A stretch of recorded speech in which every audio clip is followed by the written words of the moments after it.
talking about how to use your body language to get better results in life. So flirting and dating. An area that I think most people are interested in. Definitely. Getting a bit of love in your life. Absolutely. And again, about flirting and dating, it's all about the non-verbal behaviour you both display. So we'll start with the females. How do you know that a girl is interested in you? Now, a girl is very subtle in her delivery. Complex, those women. Complex, absolutely complex. But there are ways around this. One of the classic indicators, like I mentioned before, is that the eyes transmit so much information, and especially in the flirting and dating world. So you're talking about the physiological aspect of being attracted, and when we're attracted, our heart rate naturally elevates, adrenaline's released. What also happens is our pupils will dilate.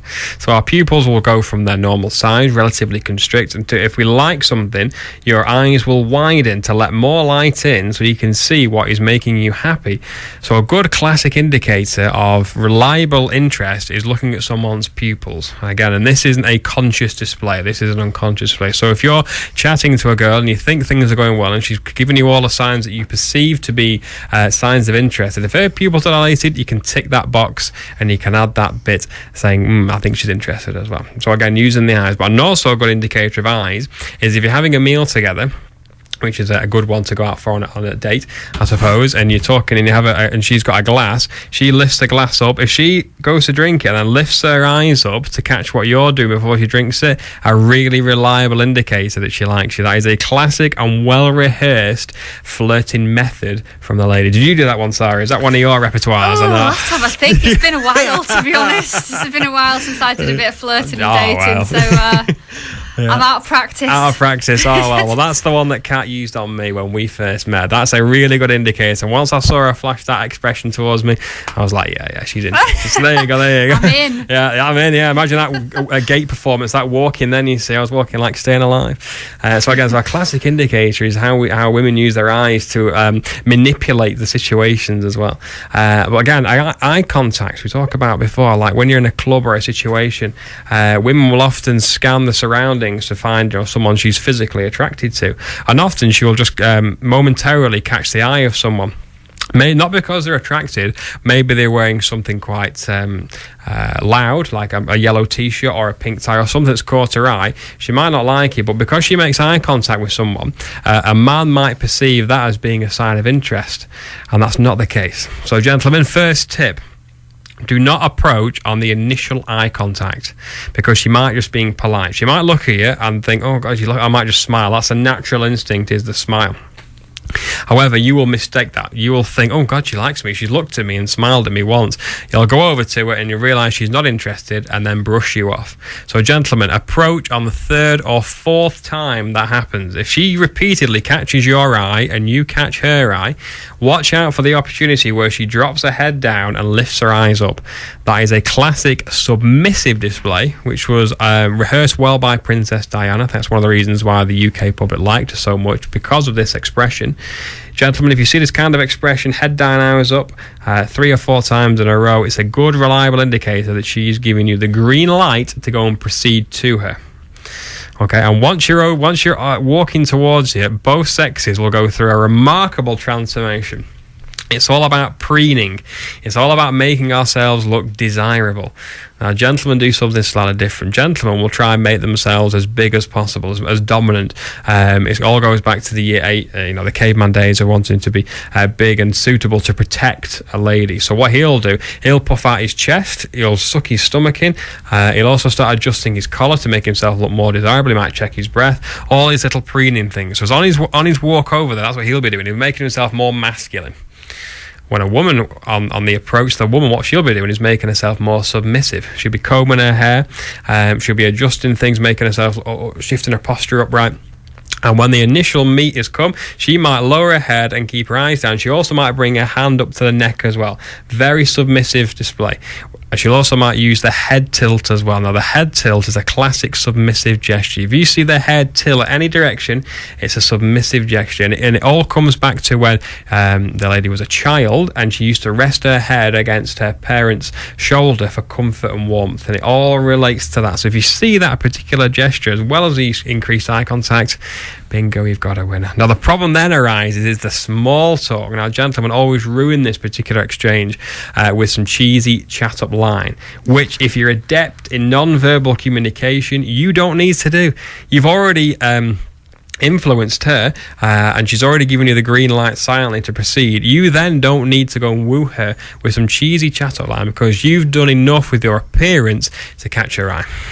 So on the way over, and then they start talking. The icebreaker can be quite confusing, and then it's all about the behaviour between the two of them there and then. If there's a spark, you'll know. You'll see by how their feet engage, whether they point towards you or the nearest door, whether they turn their postures away from you or towards you.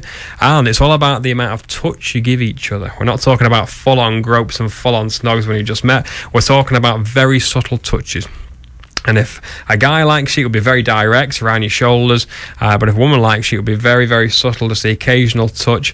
And you're looking for more than one touches. Sometimes you can touch which is accidental, or you're looking for more repeated touches. Roughly around the eyes, the women generally favour the arms or the biceps area. So if you see all these gestures, it's going really, really well. So that's the kind of tips I could give you if you're meeting for the first time. On a date, it's very, very different. Very, very different. That's where internet dating comes in, and that can often ruin the suspense of getting to know somebody, because when you're online dating, I'm assuming you talk about what you like doing, what you've done, things like that, and when you get to the date, you've already exhausted those lines of conversation, so your body language will represent that, just that.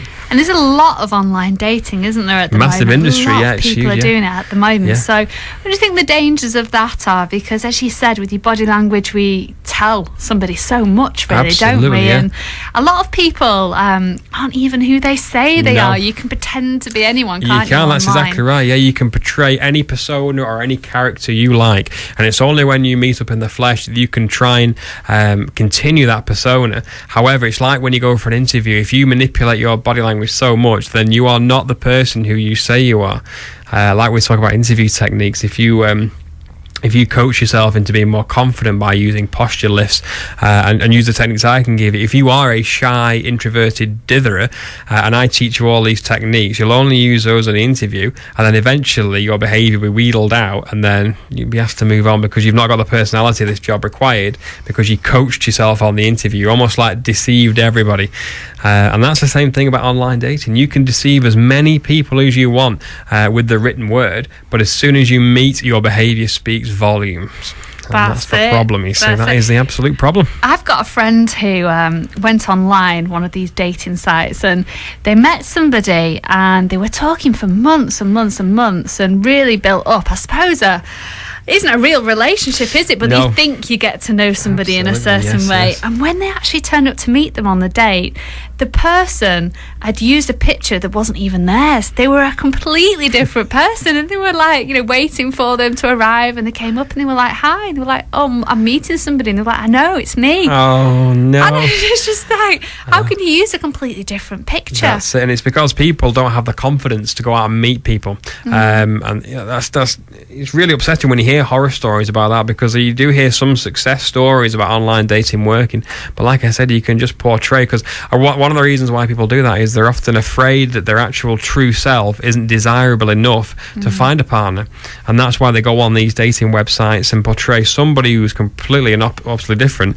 and then forget that they've actually got to meet and then show the behaviour of what they've been backing up. They might say, oh, I'm rough and ready, I used to be a boxer, all this, and you meet them and the 25 stone and all this, and you've got to if you're going to do that, which no one recommends you do, you need to back up your body language with your words, and that is very, very difficult if you're being somebody else online. Well, I tell you, my mum, bless her, she's a midwife, she doesn't go out to clubs and she doesn't drink and things like that, so she actually met somebody online that she's with at the minute, and I think they've been together for about 9 years, so wow. Doing well. Yes, but the one that she met previously, that she met online, oh my goodness, he lied about everything. And in the end, she was with him for a couple of years, and he turned out to be just even his name, it wasn't his real name, his age, everything he did. And she was with him for a couple of years, and she met him online. So it just goes to show, really, people aren't always what you they can seem. Manipulate yourself to be anyone you want to be online. The only problem arises when you meet face to face and you have that social interaction with someone. And the thing with lying is you forget. You need to be a good liar. You need to have a great memory, and a lot of people don't. And that when you start weaving more and more lies, you forgot which lie you've told, and you can't remember. And then when you can't remember, the signs then become detectable. You're looking for signs of increased cognitive load, like we said before. You're trying to think about the lie. Your body language will start to massively reduce.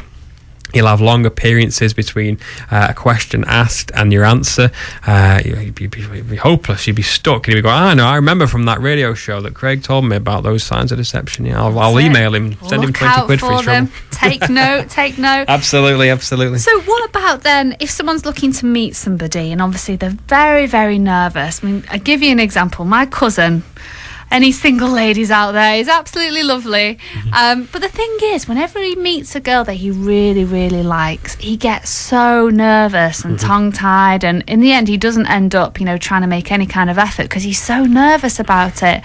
Now, how can somebody like that, who's gets really, really nervous around people that they like, how can they go about using their body language? Again, that's very difficult, because what's happening there, that's a limbic response.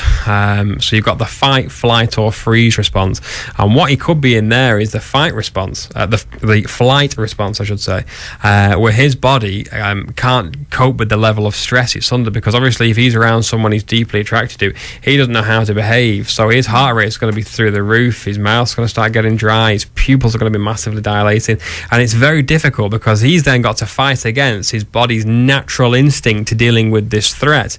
So again, he needs to start doing confidence building exercises, and that's where neurolinguistics, NLP with yourself and Jimmy comes into play, about how to develop your confidence. Also, hypnotherapy has also been used in this situation to increase confidence building. So maybe try those lines of inquiry first.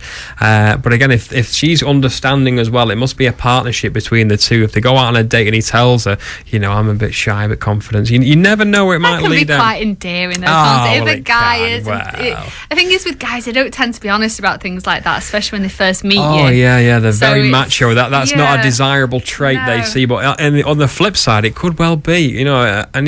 Girls do like to sometimes mother their boyfriends and mold them into whichever remit they want to be in. If the lad will allow that, you see, it depends what the level of love is like in the relationship.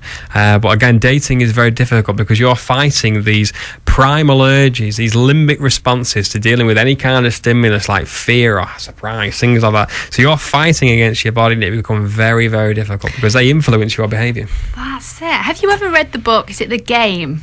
I've not read The Game. Not read that. So it's about different tools and techniques that you can use to, I suppose, bag the person that you like, get a relationship and what have you. And they talk about body language in there as well, which is quite interesting.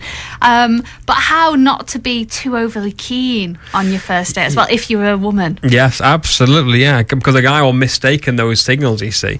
You want to show you're interested, but not too interested, because the guy loves the thrill of the chase, and that's what it's all about. It's about getting to know them, and I think that's what makes your relationship stronger, is not to rush into things. So worst thing you can do, you hear all these horror stories on the first date, you're going back to the guy's house, and you do whatever, and then you never hear from them again.